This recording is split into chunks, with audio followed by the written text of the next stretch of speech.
el 2 de agosto, mejor dicho, ya entró en vigor la Ley de Inteligencia Artificial, una ley que va a afectar de forma directa a los centros educativos en la próxima vuelta al cole. Imanol. Eso es, Vanessa. ¿Y cómo va a afectar esta ley? Pues es que todos los docentes que utilicen inteligencia artificial en las aulas van a tener que indicarlo con una etiqueta. Va a haber obligación de transparencia. Y atención, porque en España, según una reciente encuesta, casi el 87% de profesores reconoce que utiliza inteligencia artificial en su día a día, un dato que sube al 93% entre los alumnos. Hemos invitado a Leticia Rivera, que es experta en inteligencia artificial, para la primera pregunta que nos responda si era necesario esta ley o esta obligación de transparencia y que los docentes tengan que indicar que se ha hecho con IA. Leticia, buenas tardes. Buenas tardes. Pues sí, era necesaria la ley, pero como en muchas ocasiones nos pasa, pues la ley llega mucho más tarde de lo que el uso se hace. Entonces, la inteligencia artificial llevamos ya tiempo utilizándola, pero ha venido la ley ahora para poder organizar un poquito y poner pues, las medidas necesarias para que sepamos identificar si algo está hecho con inteligencia artificial o no está hecho.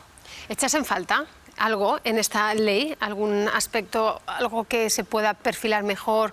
O entiendo que todavía queda por avanzar mucho, porque además la IA cada día se va renovando, va avanzando, pero ¿echas en falta algo en esta ley de transparencia? Queda mucho por avanzar y eso es cierto. Tenemos que tener en cuenta que esta ley es el reglamento europeo que lleva desde febrero del 2025 en vigor, pero que las multas han empezado, como muy bien has dicho, el 2 de agosto. Pero es que todo el tema de la ley española todavía no está, o sea, es un borrador, falta mucho todavía y claro, ahí tenemos que aplicar a nuestros casos en particular. Entonces, estamos yendo sobre un reglamento que está muy bien como punto de partida, que muchas de las cosas se han aplazado hasta el 2027 incluso, que bueno, que también se ha dado un periodo de gracia ahora para las empresas o los profesionales que utilicen la IA hasta diciembre de este año para que puedan adaptarse a cómo marcar este tipo de cosas. Está muy bien como punto de partida, pero sí, por supuesto, es el inicio y por aquí nos queda todavía mucho trabajo por hacer. Claro, Leticia, estamos hablando de la educación porque la vuelta al cole está ahora a la vuelta de la esquina, pero bueno, la IA prácticamente está en nuestro día a día, desde los medios de comunicación hasta bueno, el mundo del cine, prácticamente todos los sectores. ¿Estas etiquetas van a ir cogiendo terreno también? Sí, sí, sí, por supuesto, o sea, va para todos los profesionales. Primero lo que quería apuntar es que el porcentaje que has dicho de profesores que usan la inteligencia artificial es muy alto, pero fijaros que en los alumnos universitarios está cerca del 90% los que utilizan la inteligencia artificial y esto nos lleva a liderar en cuanto al ranking de países de toda la Unión Europea. Estamos en el primer puesto de los que utilizan la inteligencia artificial. Entonces, por aquí también hay mucho que tratar de cómo la usan los alumnos. Pero bueno, esto ya no entraría tanto en el tema de la ley. Sin embargo, con las empresas, no solo los profesores, sino que cualquier empresa que utiliza la inteligencia artificial va a tener que marcarlo. Y aquí hay 5 casos que sí que me gustaría que quedasen claros porque son muy diferentes entre ellos. El primero de todo, si una empresa utiliza un chatbot o un agente, tiene que identificarlo como tal. Si cuando tú le das clic, por ejemplo, tú entras en la página web de tu seguro y es un asistente y lo marca como asistente virtual, ya se considera que está marcado. Pero si no lo marca como asistente virtual y solo pone algo como podemos ayudarte, es obligatorio que de los primeros mensajes te diga que es una IA. En el segundo caso serían las noticias o imágenes generadas por, pueden ser profesores, medios de comunicación, empresas, etcétera, que las genera la IA. Si no pasamos una revisión por esas imágenes o por esos textos, más bien sería por textos, ahí sí que habría que marcarlo también, pero si es un profesor, un periodista, quien pasa una revisión a ese texto, ya no haría falta marcarlo. El tercer caso sería el de los bulos, que esto también es muy importante, porque es uno de los grandes problemas que estamos teniendo ahora, pues todos los bulos que puede haber, todas las falsificaciones. Entonces allí, en todos los casos. Luego está uno que no nos afecta a nosotros directamente, que es el de las empresas que crean inteligencia artificial, como puede ser Anthropic o OpenAI, que ellos en sus modelos sí que se han acogido ahora, al menos en el caso de Anthropic, a las buenas prácticas de marcar de manera interna que algo está hecho con IA. Lo marcan de manera interna, nosotros no lo vamos a ver. Y luego, por último, también es obligatorio cuando recogen datos, por ejemplo, biométricos, etcétera, cámaras de seguridad, para luego hacer estudios y estadísticas. Ahí también nos lo tendrían que avisar. Bueno, pues una transparencia que va a formar parte de nuestra vida. Hemos querido preguntar a los aragoneses si ven necesario también estas etiquetas para saber si es IA. Por supuesto, tienes que saber todo Claro, lo que cada estás vez sí viendo, que- que si no te pueden dar una visión falsa de la realidad, entonces es conveniente que sepas que es algo fabricado, ¿no? Y me parece muy importante, sí, sí. Porque pueden manipular la realidad y no ser cierto lo que dicen. Entonces sí que me parece importante, sí. Deberían porque muchas veces lo que hacen es llevarnos a error o llevarnos a errores o a circunstancias que a lo mejor no han pasado y debería ser una normativa, por lo menos europea. Ahora todas las empresas tienen la obligación de poner que lo que está generado por IA, pues lo tienes que poner. Hombre, pues porque puedes manipular muchísimas cosas, puedes manipular datos, puedes manipular imágenes, puedes hacer lo que quieras, puedes hacer lo que crean, que quieras hacer. Hoy en día es todo muy fácil hacer lo que quieras. Yo creo que está bien porque así muchas veces, por ejemplo, a mis padres les pasa que se confunden mucho y me enseñan cosas que les tengo que decir. Eso es inteligencia artificial porque hay gente que no lo identifica. Yo creo que sí. Sí, sobre todo para la gente que tiene más dificultad para identificarlas. A ver, a mí en mi caso me suele encantar bastante, pero entiendo que muchas y cada vez más, no es lo mismo de Will Smith comiendo espaguetis del principio, la gente se pierda y al final también se confunda. Mientras escuchamos a los aragoneses y aragonesas, hablábamos con nuestra invitada, con Leticia, que es que hay mucha letra pequeña, porque, por ejemplo, cada vez vemos también que hay en lugares que te dicen imagen creada por IA y ahí te están avisando, pero no es lo mismo que la cree una empresa y no te avise a que la cree un usuario y le dé pie en redes sociales. O sea, Efectivamente. hay... Si yo soy una empresa, me va a aplicar el Reglamento Europeo de Inteligencia Artificial y la ley española cuando esté en vigor. Si soy un usuario particular, yo puedo crear un deepfake, una noticia falsa, con la IA publicarla en mi Instagram, por ejemplo, y el Reglamento Europeo no me va a multar, pero sí que me puede multar el Código Civil y el Código Penal español. Y también hay que diferenciar si yo lo he hecho con un tono de humor que claramente se ve que es humor, lo cual allí no tendría multa alguna, pero si estoy intentando que se haga pasar por noticia real, sí que habría multa. O sea, es que cada caso hay que mirarlo de manera individual. Es muy difícil, muy complicado a día de hoy. Bueno, de momento volvemos a los colegios aragoneses. Hemos hablado con Luis Hernández, profesor y tutor de primaria y profesor de educación física de secundaria de un colegio de Barbastro. A ver cómo le ha sentado esta ley a este profesor. Pues a ver, es una herramienta que ha venido para quedarse y que los profesores sobre todo tenemos que ser conscientes que el alumnado la está usando fuera de las aulas. Entonces era necesario que todo esto se regulara y que empezáramos un poco a hablar de ello sin ningún tipo de tabú ni de miedo, porque es una herramienta súper potente, tanto para nosotros que ya la usábamos como para el alumnado que sobre todo la usa fuera en su día a día. Entonces, ¿qué mejor lugar que la escuela para empezar a regularizarlo, enseñar a usarlo, empezar a discriminar, a filtrar y tenerla en nuestro día a día, ¿no?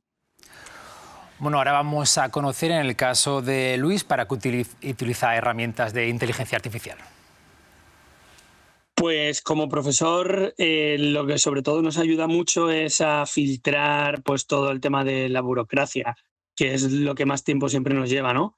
A nivel de documentación, de textos, de leyes, no simplifica mucho, porque encima todo está, digamos, junto, no hay documentos que te sinteticen ideas, entonces gracias a la inteligencia artificial pues tú puedes cargar archivos, puedes sacar ideas a nivel de competencias, criterios, contenidos para algo en concreto. Sobre todo ahora, cada vez que estamos trabajando más transversalmente, pues te puede juntar muchos contenidos de materias para sacar proyectos, ideas. Bueno, Leticia, ya hemos escuchado a este profesor, a Luis Hernández. Muchas posibilidades en las aulas. ¿Cuáles más podemos conocer o cuáles más van a venir en el futuro? Hay muchas, sobre todo el tema de la personal. ¿No? Es que hay de todo. O sea, podríamos ver ejemplos que ahora mismo nos costaría imaginar, pero que van a ser reales dentro de poco.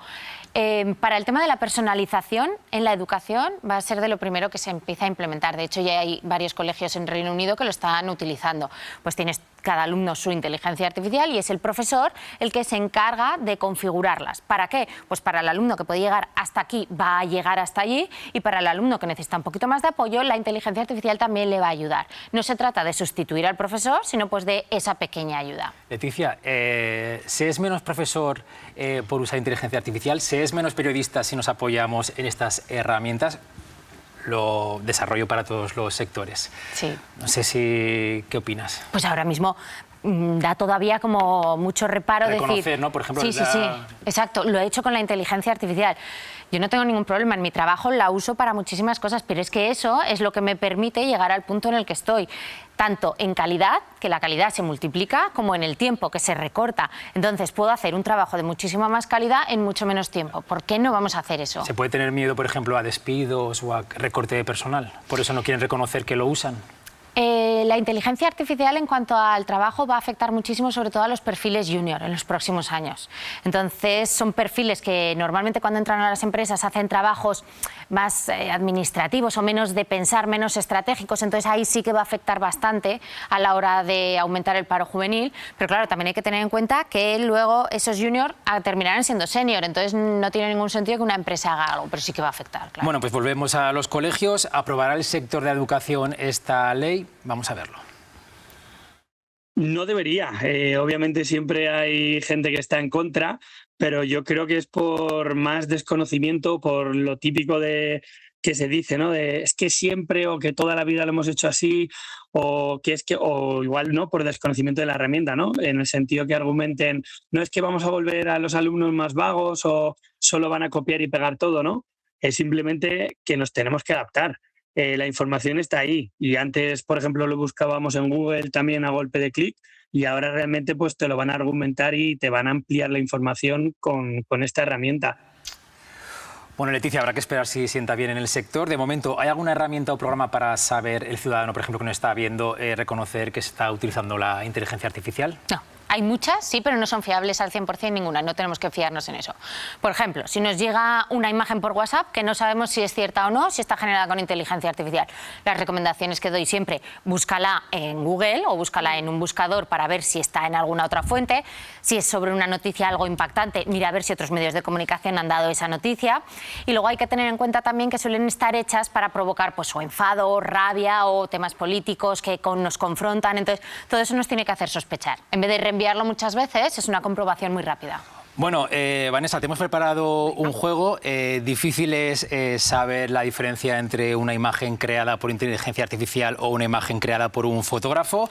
A ver si adivinas en estos tres ejemplos cuál está hecho por la inteligencia artificial y cuál es foto real, ¿vale? Como sé que te gustan los animales, vamos a empezar con la primera. Bueno, pues fíjate en este ciervo que vamos a ver. ¿Tú crees que está hecho con inteligencia artificial o que es real? Mira los cuernos, todo, ¿eh? Los colores. Pues te diría que hoy en día es complicado, pero como vemos y tenemos, voy a confiar en los buenos fotógrafos que tenemos en España y que se llevan tan buenos premios con ese desenfoque, ese color y la luz que está en ese momento, diría que es real. Ahora me vas a decir, es IA, pero yo apostaría por real. Pues es real, muy bien. Siguiente prueba, vamos con la siguiente. Ahora un conejo. A ver, ¿qué te parece también en el campo? Demasiado cerca, ¿no? Diríamos que el fotógrafo lleva un muy buen objetivo. Claro. El entorno, bueno, pues no sabría decirte si es el hábitat en el que suele estar ese conejo. No sé qué piensa Leticia. Voy a pedir el comodín de la invitada. El comodín del público. Es muy complicado poderla ver a simple vista si una imagen está hecha con IA o no. Lo estamos viendo aquí en este juego. Pero fíjate que Vanessa ha dicho, mira, el entorno... bueno, pues es por las pistas que ha dicho antes Leticia, que te has de fijar un poco, ¿no? Pues si te ves el... No sé, y luego los conejos suelen ser difíciles que estén ahí parados, tan perfectos. Es inteligencia artificial. Vamos ya para desempatar por la última, que hemos utilizado comodín. Fíjate, Vanessa, este zorro también perfecto en la Antártida, los colores, todo. Está clarísimo. Si dices que estás clarísimo, no sé si está clarísimo de que es IA es que o está clarísimo de que es real. Pues eso es, Vanessa, bueno, pues una foto real, preciosa, por cierto. ¿Qué queríamos demostrar con este juego? Pues que es muy difícil muchas veces. Es muy complicado. Imaginaros la gente, principalmente de cierta edad, que está manejando redes sociales y el mundo digital, lo complicado que va a ser la inteligencia artificial y la educación que necesitamos, Leticia, para terminar, ¿no? Es la base. La base de la educación es lo que nos va a permitir utilizarla con ética y con responsabilidad. Quizás una asignatura, ¿no?, obligatoria a partir ya de... Ojalá. Ya, ¿no? En los colegios y o por lo menos a partir de cierta edad o ir dejando caer, ¿no?, algún concepto... Porque es que en niños de 11 años hablábamos, 12 ya conocen Ya la IA. pueden utilizar, sí. Hay que tener en cuenta, bueno, también los profesores, me consta que están haciendo una labor muy buena en bastantes colegios de alfabetizar a los alumnos y de darles consejos. Asignatura como tal, ojalá el día de mañana esté, pero bueno, mientras tanto seguiremos educando como podamos el resto de profesionales. Leticia, gracias por estar aquí en Muchas Conexión gracias. Aragón.